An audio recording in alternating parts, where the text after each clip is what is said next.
In the headlines, terrorists kill 3, abduct many in Niger State. People's Democratic Party elects 2 governorship candidates at parallel primaries in Osun State. Anxiety as DIG Joseph Egbunike investigating Abba Kyari slumps and dies. And on the foreign scene, U.S. rejects Poland's offer to send MiG-29 fighter jets to Ukraine. Hello and welcome to Trust News Update. I'm Darshan Hussaina Usman.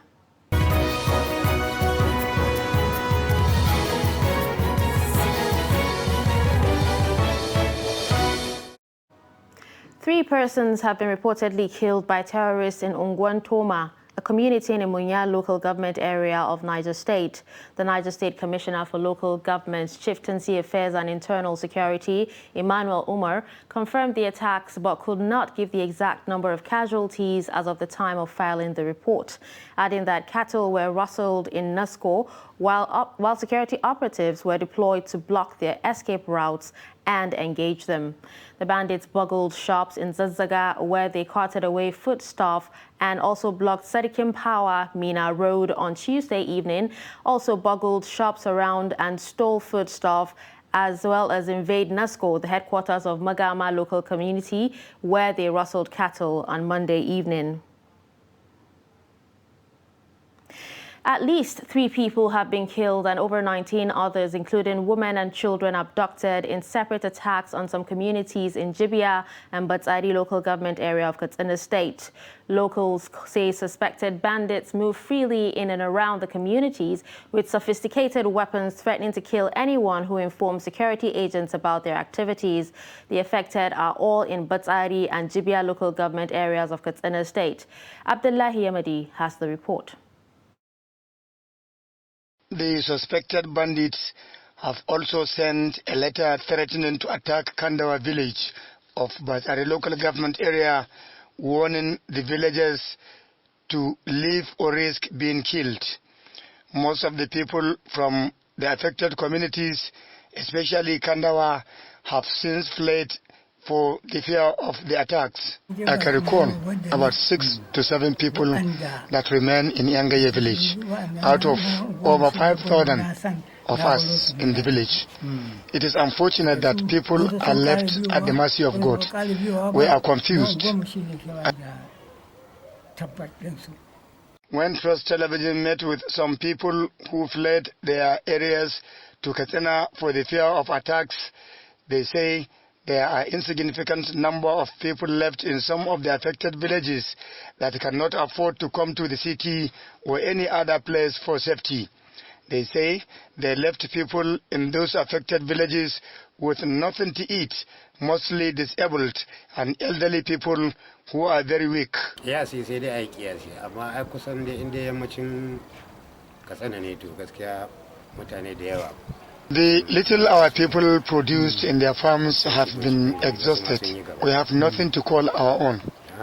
You start from Kurmel, Yangaya, Dankar, Kandawa, Sawa.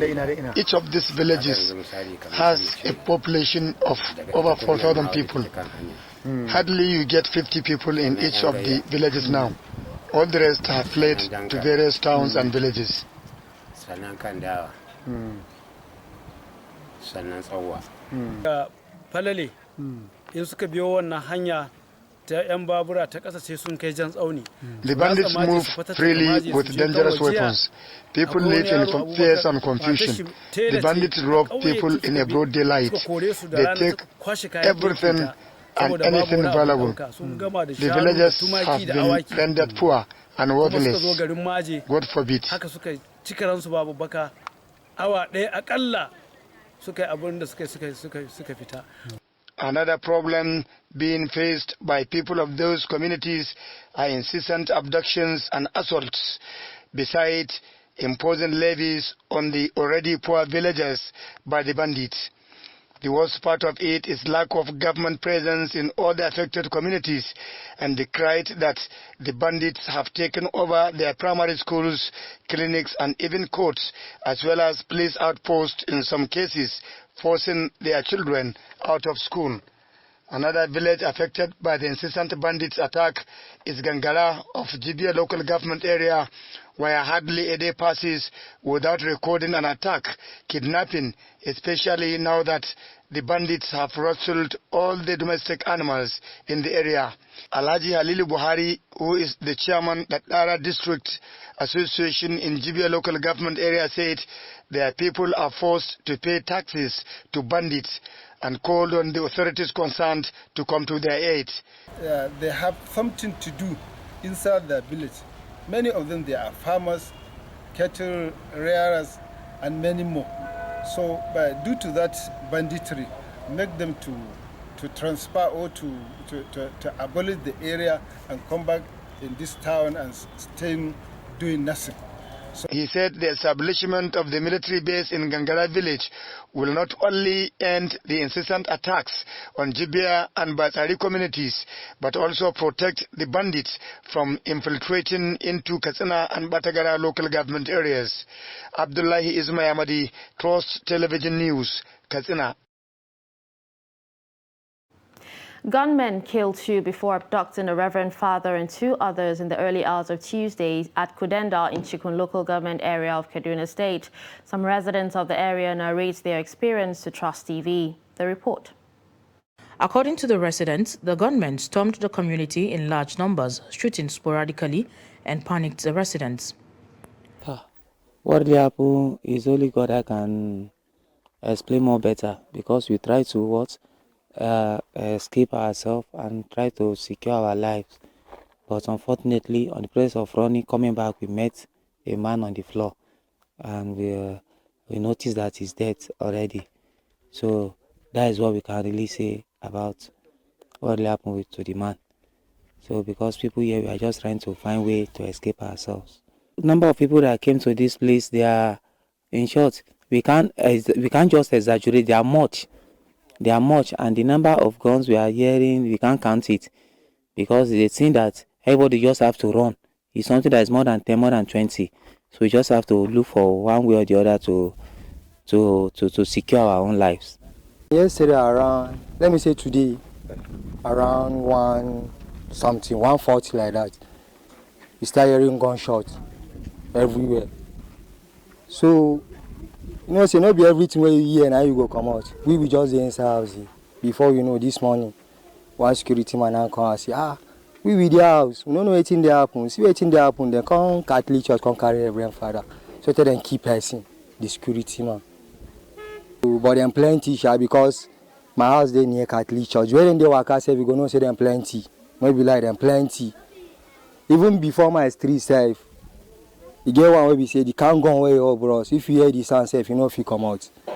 You just hear, prr, prr. Now wait you just hear, you know if you come out. Wait you want carry cutlass, they come out, a be knife. Let the government help us. We need the government. We need their help. Let them come and help us. If not, so we are dying. We are dying. Isiaka Aremu is one of the 2 persons killed by the gunmen. His son, Abdurrahman Aremu, speaks on his father's death. Because of the insecurity purposes, we don't sleep here, so he's the only one sleeping here. So I don't know what happened. I just heard call this morning that he's dead, so I don't really know what happened. I feel bad. Besides, no insecurity, no.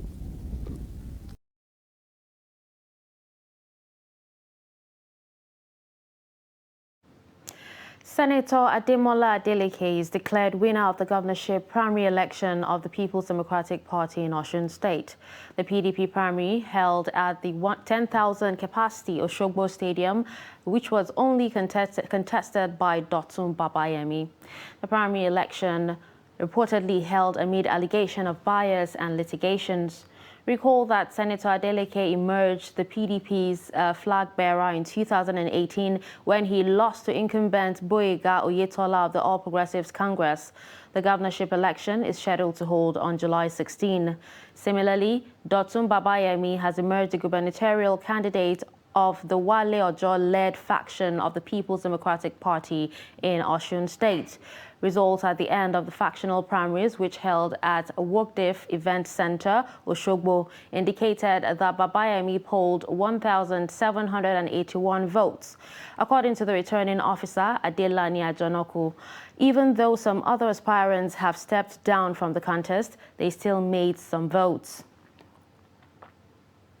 Still talking politics, Bola Tinubu, a former governor of Lagos State, has written to the All Progressives Congress caucus in the House of Representatives, requesting to meet with its members next week, Wednesday, to formally inform them of his presidential ambition. Tinubu, a national leader of the APC who is contesting for the party's presidential ticket for the 2023 elections, made this request in a letter read by Femi Gbajabiamila, Speaker of the House, at its resumed plenary on Tuesday. He stated in the letter that the meeting, which will take place in Abuja, is an opportunity for him to share his vision for the nation with the caucus members and to hear from them. To you, and through you to the honorable members of this hallowed chamber of our National Assembly. After helpful and enlightening consultations with my family, traditional rulers, political associates, and ordinary citizens, I believe it is appropriate that I contest for the presidency of this country. Indeed, I see this as my duty and my moral obligation. Asiwaju Bola Ahmed Tinubu is asking that you grant me the chance to address the honorable members of our party's caucus and sympathizers in the House of Representatives on March 16th, 2022. Still talking politics, Speaker of the Nigerian Youth Parliament, Yushau Azizat, says the core mandate of the newly inaugurated parliament will be centered on three core areas, namely youth development, inclusion, and gender equality. Azizat says youths in the country should not be only tagged for bad news alone, as sizable numbers of youths today are building global solutions for the development of Nigeria. She said the population of youths in the country, which represents over 50% of the entire population, have been galvanized to forge ahead to participate in governance, beginning with the registration on the voters' register of over 1 million PVC of youths in the coming general elections. She called on ASU and the federal government to sheath their sword and embrace peace and dialogue to end the protracted national strike by ASU. Vibrant youth with more than 50% of the population will forge ahead to participate effectively in governance. We will be showing our worth in the time to come. As part of our commitment, before the close of the PVC registration, the NYP will be consolidating the efforts of stakeholders and youth platform to get more young people to register and vote in the next election. We equally commend the federal government under the leadership of President Muhammad Buhari for acting swiftly to our call for the evacuations of Nigerians in Ukraine and Russia. We equally commend the National Assembly, especially the Speaker of the House of Representatives, Right Honorable Femi Gbajabiamila, for the passage of the electoral bill, particularly the assent to independent candidacy.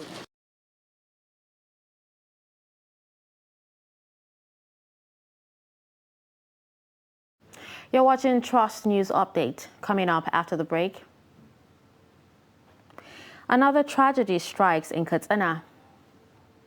Do stay with us.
Welcome back. You're still watching Trust News Update. Let's take a look at some of our top stories. You heard that terrorists have killed 3 persons and abducted many in Ungwantoma community in Munya local government area of Niger State.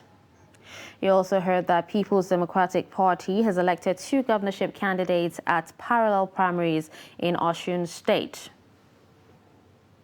Moving to health, Nigeria Center for Disease Control has recorded 118 COVID-19 infections in 3 states. The agency data showed 3 persons were discharged after they recovered from the infection. No death was reported on Tuesday, making it the 18th day with no fatality. The NCDC said the report includes 68 cases reported for the FCT for March 7, 2022, with 60 of the cases being returnees from Ukraine. Nigeria now has a total of 254,657 confirmed cases, 249,199 recoveries, and 3,142 deaths. Residents of Vision FM staff quarters in Katsina, Fikira Abdullahi, has been razed down by fire in the early hours of Monday. The fire destroyed valuables and almost everything in the house. Abdullahi Yamadi visits the scene and now reports. Though no life was lost, money and jewelries as well as properties valued at about 7 million naira were lost to the inferno. The victim, Alhaji Fikira Abdullahi, told Trust Television that the cause of the incident is not yet identified, as there was no electricity or any other source of fire as at the time of the outbreak. Every Muslim must believe in destiny. I took it like that. God knows the best. And I pray that this unfortunate situation will not repeat itself again. God forbid. He said congestion and lack of access road to the house prevented the men and officers of the fire service from arriving early, but Samaritans in the area assisted greatly in stopping the fire from affecting the nearby houses. Alhaji Fikira, however, commended the fire service for their efforts in quenching the inferno in spite of all odds. He said he and his wives, as well as his children, were left with nothing beside the clothes on them.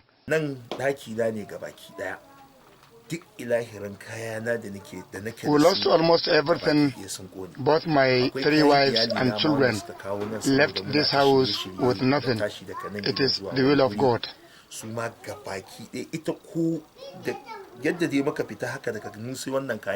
One of his wives, Hajia Rukaya, narrates her ordeal to Trust Television.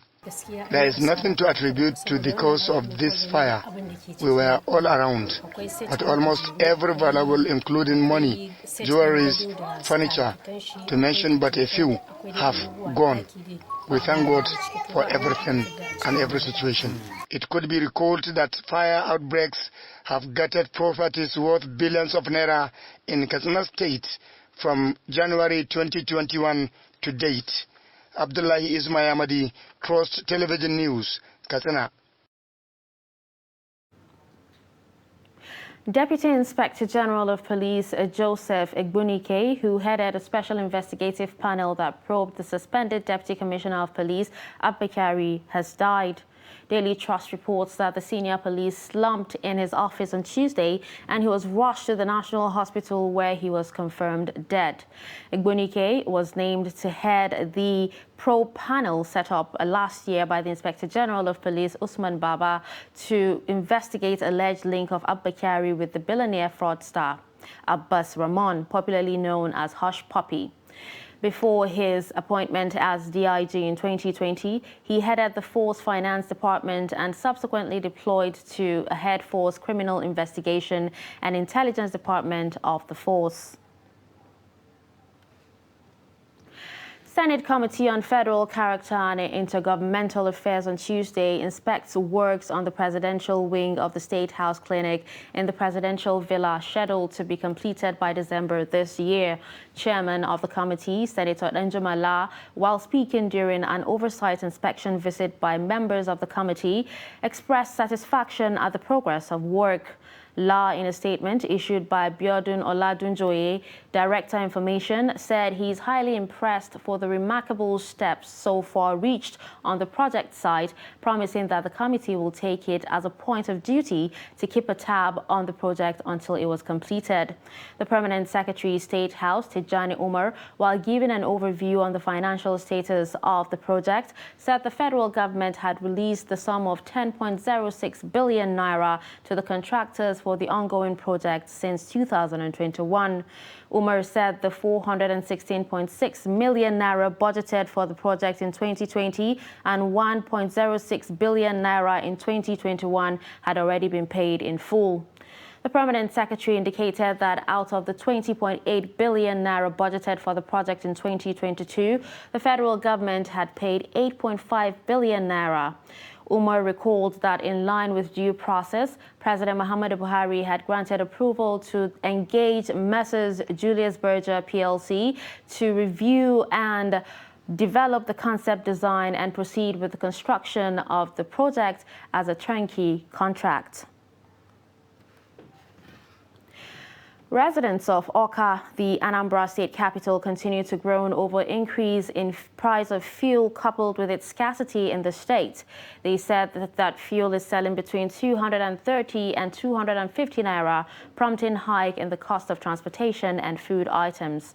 They wonder why the government has not done anything to reduce the suffering of the masses. They called for urgent intervention.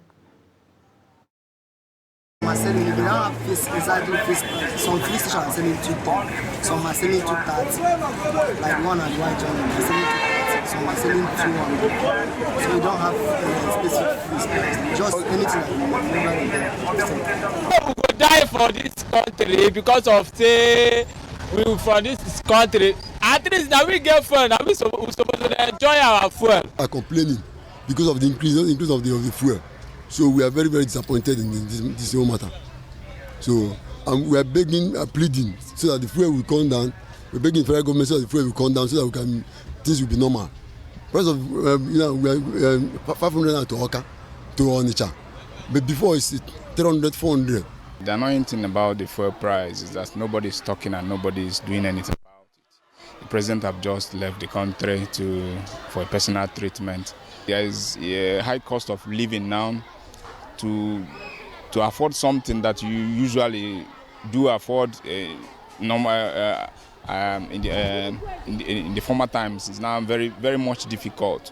So nobody is finding the high price of fuel now. Nobody is finding it easy. Everybody is struggling to make ends meet.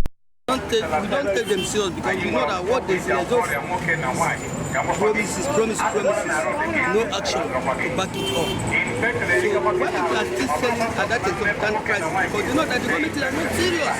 Pleading if the federal should do something about it, so I'm able to things will be normal as it is before. Even if now 140 or 150, more the manager like that. They may not help us in Nigeria. And finally, on the foreign scene, United States has rejected Poland's offer to send its MiG-29 fighter jets to Ukraine via a U.S. airbase in Germany, saying the proposal raised serious concerns for the entire NATO alliance.